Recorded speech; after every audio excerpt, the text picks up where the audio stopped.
was a time when if you wanted to install Linux, especially Ubuntu, you could essentially start the installer from Windows, go through a couple of prompts, and it would essentially install it to a file on your local machine. And that way it wouldn't really start installing grub, start messing with dual booting settings, start messing with partitions, etc. Now, that hasn't been done or used in a very long time because in recent years, dual booting has gotten a lot easier, and dare I say, even still, dual booting with Windows has become easier. Different Linux distros is easier. It's all much simpler than it used to be.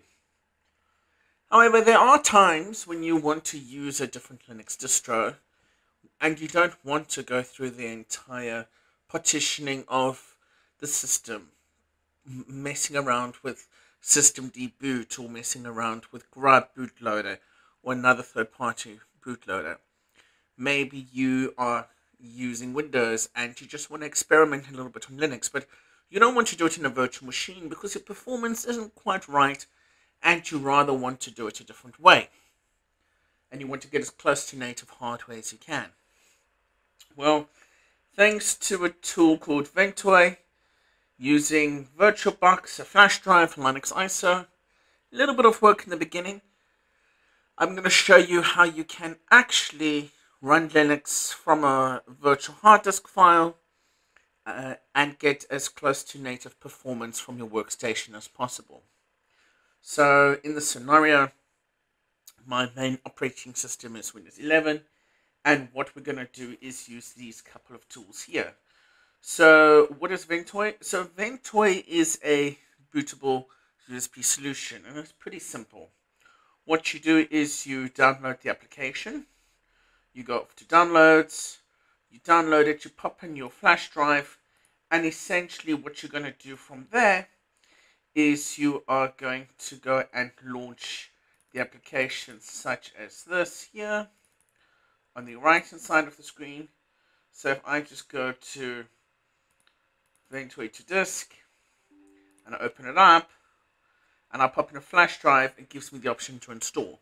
Now, additional features from Ventoy as well is if you were to put an ISO image on the actual flash drive, you'll be able to boot it, kind of like what you can already do with Unit Bootin and Rufus, except you don't have to go and burn these ISOs, you just pop them on the drive and it will boot up from it.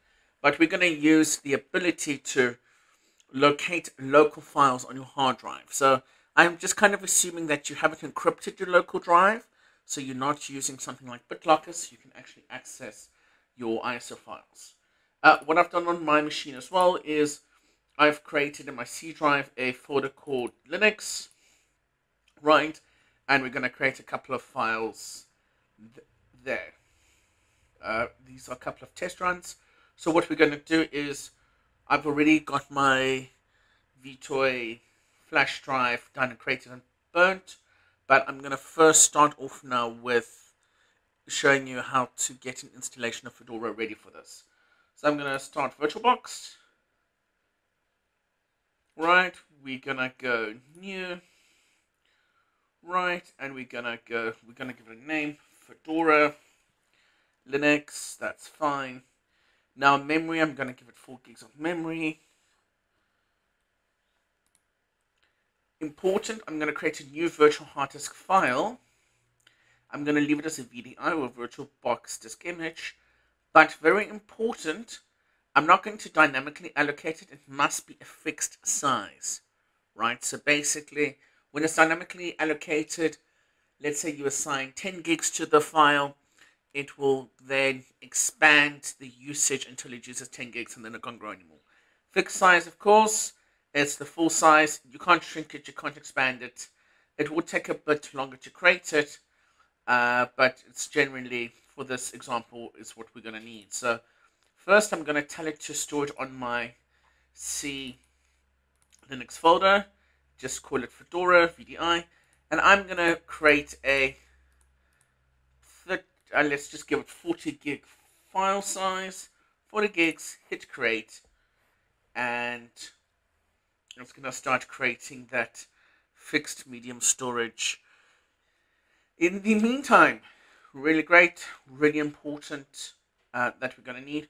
Also from the Intel, what we're going to need as well, at the meantime, is if you actually go on their website and you check under the Linux vdisk, we're actually going to need the vdisk boot plugin. And what the boot plugin is, it's an additional piece of software that we're going to later on run in the distro, and it will just recompile the compile booting so that it can actually start up from a virtual disk file.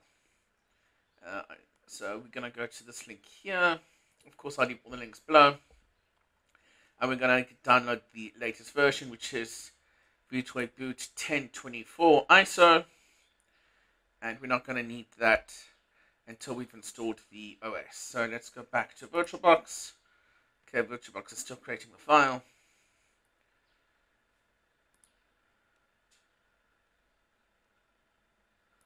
I'll come back once it's created. Okay, so as you can see here, it's finished creating the Fedora VDI file. It's 40 gigs. And now there's a couple of additional settings we're going to actually have to do. So the first setting is, I'm going to go to System and ensure that Enable EFI is enabled. Very important. Just especially for some boots on some machines. I'm just going to give it full virtual processors. That's fine. I'm going to start it up. Right, and I'm just going to use the latest Fedora 36 ISO. So we're just going to add it quickly and just boot up from it.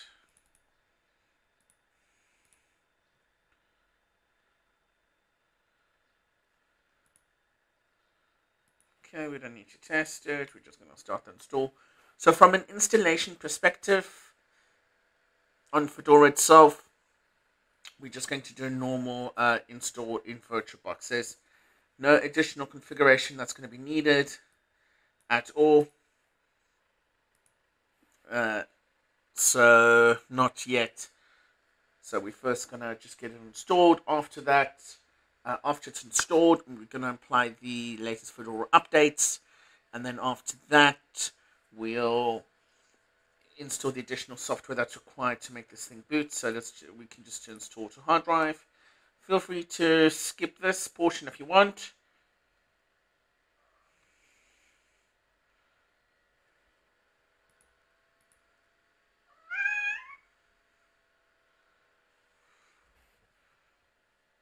Okay, we want English, so we'll go next. Automatic partitioning, that's fine.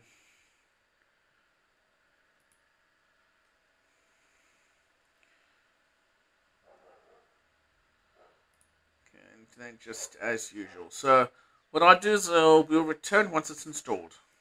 Okay, so it's installed, so let's just start the normal setup. That's fine. Let's enable third-party repos. Go next. We can skip the online accounts. My name is, of course, Gosh. Username will be Gosh. Let's put in a very strong password, of course. Right, install that. Start using Fedora Linux.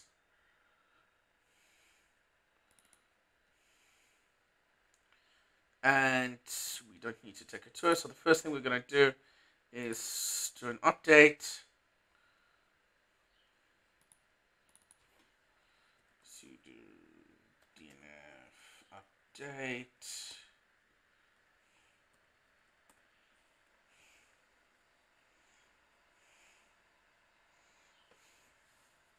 So why do we do an update first? Well, very important. If you do a massive change, so let's say install your new graphics cards, drivers, or update the kernel, or the latest version of system, or whatever, whenever you run an update, you have to go and reinstall the additional software that makes this bootable. So why do you have to do it? Well, sometimes when the kernel, everything, all of that gets reinitialized from on the boot loading side, it might overwrite the changes. So you might get this installed, do an update, and if you didn't first reinstall the other software, so that is do the update, redo the initialization, then reboot your workstation, you might not be able to boot your Linux OS. So I first want to get everything first installed, updated, then install the other bit of software. So we'll come back once this portion is done. Okay, so now in Fedora we have finished applying the updates to the OS.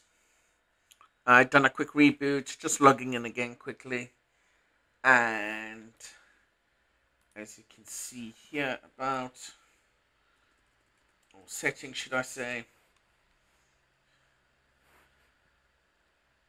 you'll just see that it's just the normal Fedora installation. So what do we need to do next? Well, now that we've applied all the updates, of course, on our default Fedora 36 install, we now need to install one of the Ventoy's add-ons that allows this thing to be bootable. So the Ventoy vboot add-on that I showed earlier is an ISO file, so we're just going to attach it here to the virtual machine. Okay, virtual machine picks it up. What I like to do is I like to copy this folder. I just like to go to the home directory, just paste it. Okay, I'll just release the virtual disk. We don't need it anymore. Right, we can just extract this to this folder, and let's open this up in a terminal. So of course you can see we are in this folder button, terminal. So we're going to go sudo, right, administrative privileges, sh, so we want you to just execute this file, vtoy.boot.sh, it's a script, hit enter, install the add the password, and you'll actually see now that it's updating interim file system. It tells us to please wait.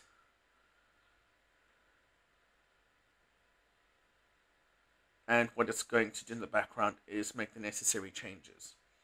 Right, so if in future, of course, if you update this again, you have to apply any updates to the OS, apply the updates, do not restart. Immediately before you restart, you need to go into this process again, let it run. Once it's done, reboot, and it'll be normal. Again, failure to do this step again might result in the disk being unbootable.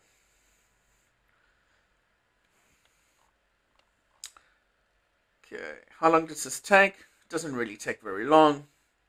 I've noticed on average it takes about 2 to 3 minutes to just complete the step. You can really see it's just picking up the latest kernels. Not every Linux distro is supported, so mainly at the moment Ubuntu, Fedora, OpenSUSE, Manjaro, Arch, more the main MX Linux, more the mainstream Linux distros. Stuff like PC Linux OS doesn't seem to work. Deepin requires some additional software to be added to it. So they are still updating this and releasing new updates with additional support. But if you're going to be using a normal distro, for lack of a better word, or that's based on a regular distro, like for example KDE Neon, which is based on Ubuntu, also works splendidly. Okay, so you can see this here. Right, it's found the image, it's added the boot menu options and everything automatically. So from this perspective, this portion is actually done. So what we're going to do is we're just going to shut this down. Right. And of course, just remember that the actual file is still, if we go to Linux, is now in the C drive. So, right, we've now shut down Fedora. I'm just going to say remove. Remove only, please don't delete the files. Just remove it only from the menu, because we can't go back to VirtualBox to use this. And by the way, if you do any snapshots or anything before you do this, it's not going to work. So you'll see the file name is fedora.vdi. We need to add onto it, after the dots, we need to go .vtoy. Add the extension. Right, there we go. What we're going to do now is take our flash drive with vtoy installed, and we're going to boot the workstation from it. This next portion, The quality is not going to be as great because I'm going to record this on the same machine from my mobile phone. So yeah, let's take a look. Okay, so I plugged it in. So now we're just going to reboot the workstation quickly. Right, go to restart.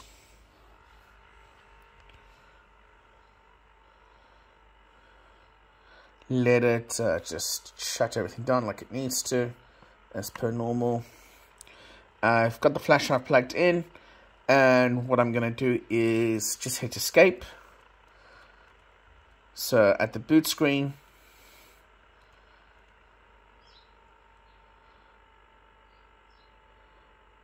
so that gives me the option to boot from my flash drive. Of course, here I've got UEFI and it's my flash drive. If I hit enter, right, you see I've got Ventoy, and it actually, because I haven't added any ISO or image files to it, it says I can't find any, which is fine. But Ventoy by default also has a browser, so I hit F2. And because my drives do not have BitLocker or encryption on it, I can access my normal D drive or my C drive. So I select my C drive, and you remember that Linux folder we saw? Well, we're going to hit enter there, and the Fedora file, we're going to hit enter.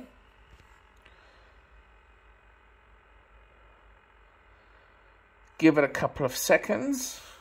Right, you do have to remember this is starting from a file, so it might be it might take a few seconds longer, which is to be expected. Right, performance-wise is pretty similar.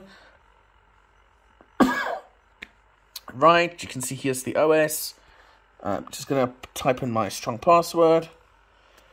It's of course the same password as we used to set this thing up. And basically all that we've done now is we've taken this from a virtual machine to a real machine. And as you can see here, speed is generally pretty decent, pretty quick. We're not really penalized on the performance. Right, I do have an SSD drive that I'm running this from, and here you go. And the great thing is now you can continue to use it as normal. You can see it's the original files we created earlier. And yeah, right now we use it as any normal Linux distribution. Obviously we can't increase the disk file size. If you need to do that, you'll basically have to do the whole process again. But apart from that, yeah, this is how you can use Linux, run it from a file. And the nice thing is, if I go and I restart, right, and I don't have the flash drive in the laptop,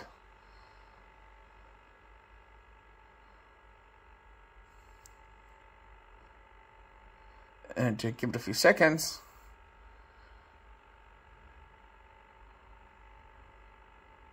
yeah, few more moments, it will go back to Windows as if nothing happened. So yeah, any questions, comments, feel free to leave them below. As always, thanks for watching.